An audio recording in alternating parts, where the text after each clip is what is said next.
The first time you see her, she's already mid-argument. Not with you, with the guy sitting directly across from her. He's laughing and she's pointing at something on his phone screen.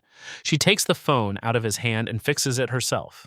He doesn't flinch when she does this. You're waiting at the counter and you cannot stop watching them. They have a shorthand between them that takes real years to build. You assume he's her boyfriend for about 30 seconds flat, then she looks over at you. Marco is still on his phone when she gets up to say hello. Her name is Mara, and she already sounds curious about yours.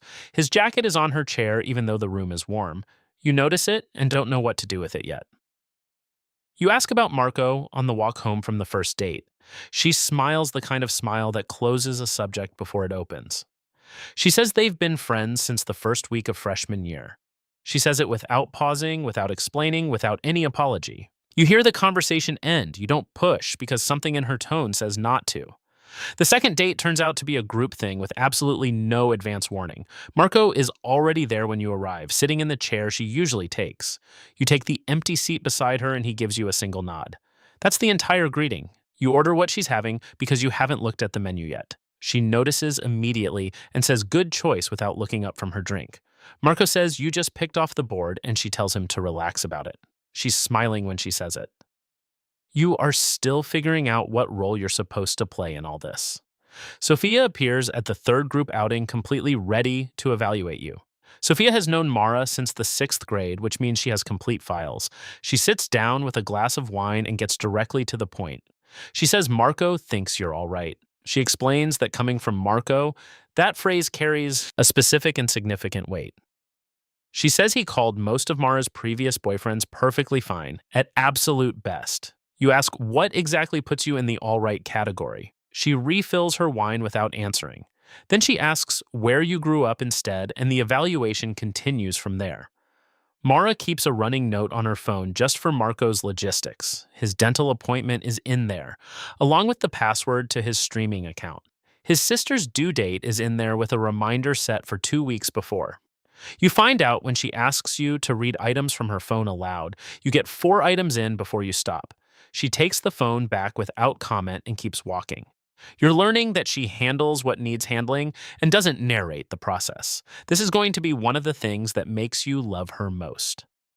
Her family's home has a photo of Marco on the refrigerator door. It's his college graduation, and he's standing next to Mara in her cap and gown. Her dad is Benny, and the first question he asks is, how long you've known Marco, not how long you've known Mara. How long you've known Marco. You pause for a second. You say about 3 weeks, which is the honest answer you have right now.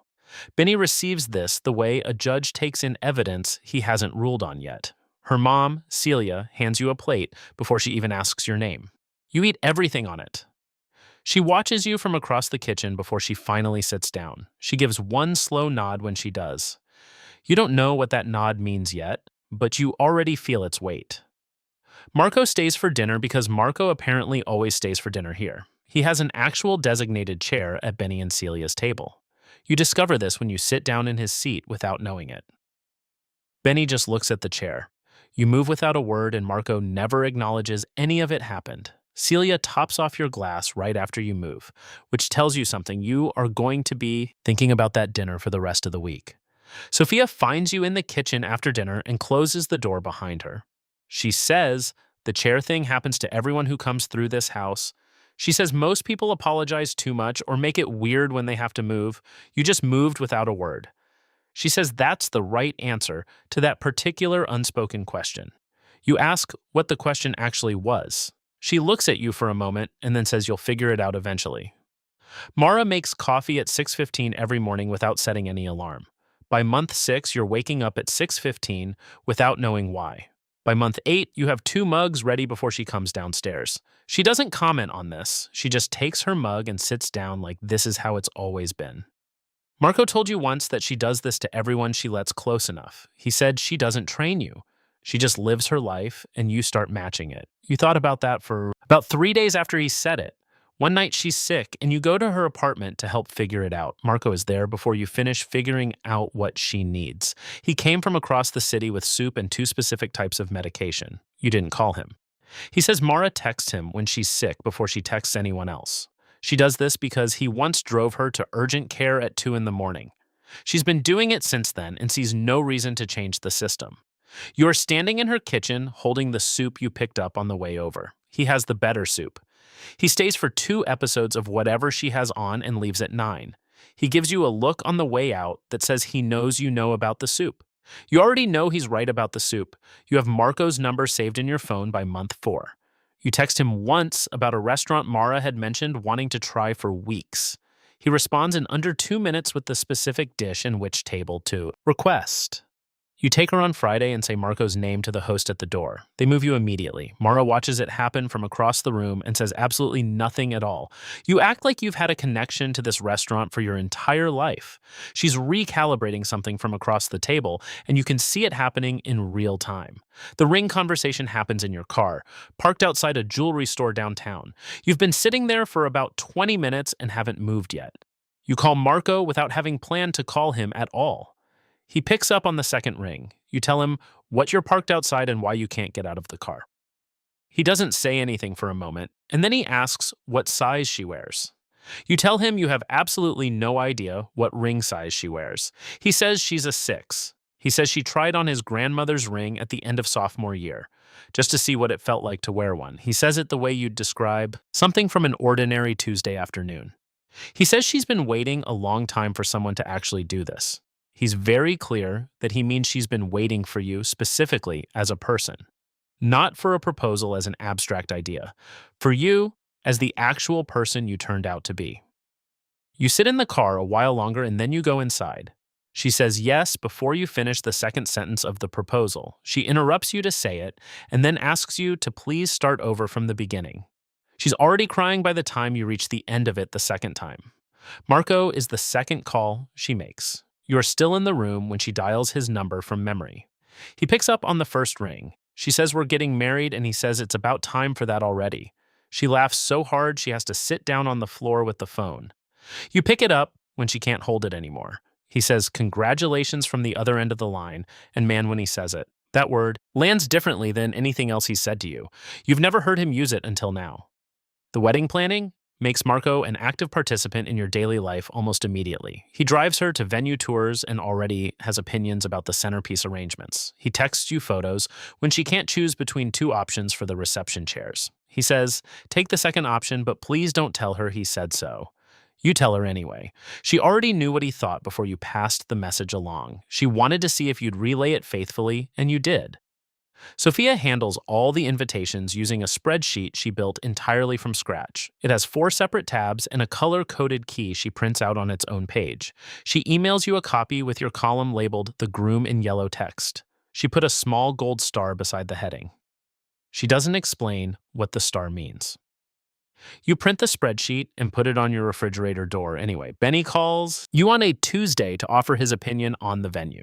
He says the second venue has better parking and the ceiling in the first one is too low. He's right about both things. You call Marco to mention this and learn Marco already told Benny the same thing. This is apparently how decisions are made inside the system you've now joined. You stop being surprised by it somewhere around month 14. Celia handles the catering before anyone formally assigns her the task. She calls the venue coordinator with her own contact and not the one on the sheet. She redesigns the seating arrangement twice in the week before the wedding. She calls it a diplomatic operation. She asks if anyone on your side has unresolved issues with anyone else. You say your side is fairly manageable when it comes to seating conflicts. She seems mildly let down by this and then continues planning. Celia cries at the rehearsal and again at the rehearsal dinner and then in the parking lot. You bring her water and she takes it without pausing the crying at all. She says you'll understand this when you have children of your own someday. You hold on to that sentence. Marco stands in the front row on the day of the actual wedding. He doesn't sit because he was never really a guest here the way the others are. He stands with both hands in front of him and watches Mara come down the aisle. He goes completely still when he sees her. Then he turns and looks directly over at you. He gives you one slow nod. You know what that nod means because you've been learning the language for over a year. It means she's going to be all right, and he can see it from where he stands. It means you passed something you didn't know you were being tested on all along. Sofia reads something she wrote in the car on the way to the venue. She makes the entire room laugh somewhere in the middle of the ceremony. She makes everyone cry immediately after the laugh stops. both things on purpose. Benny told you later she's been doing this at every important occasion since 6th grade. The toasts happen after the meal when the room is warm and loud and settled. Marco stands without index cards and looks at Mara for a long moment before starting. He talks about who she was before you walked into that coffee shop. He talks about the version of her you never got to see. He pauses and then looks directly over at you from across the full room. He says she found it. He sits down before anyone can respond to what he just said. Nobody moves for about 3 full seconds. You raise your glass toward him from across the room. He raises his back without making anything of the moment. Mara has her hand on your arm and she didn't see the exchange happen. She felt it happening anyway. That's when you understand she reads rooms with her hands, not just her eyes. Marco has a key to your house now because Mara gave him one on a Tuesday. She mentioned it the same way you'd mention the weather or what's for dinner. He uses it 5, maybe 6 times in a given year. He always texts before he shows up. He always brings something, beer or takeout from the place she pretends not to love. You know the order by heart because you've been placing it yourself on the hard weeks. You don't mention that you know it. She already knows, and she lets you keep the thing. Sofia uses the back door on Sunday mornings without ever knocking. She has a mug she brought from her own place and left at yours permanently. It says, "World's Okayest Bridesmaid" in a font she picked out herself. She takes it out of the cabinet every Sunday without fail. You put it back every time she leaves. She takes it out again the following Sunday. This has been happening for 14 months and neither of you ever mentions it. Benny calls on the second Thursday of every month without explanation. He asks about the parking situation at your job, which you mentioned once in passing.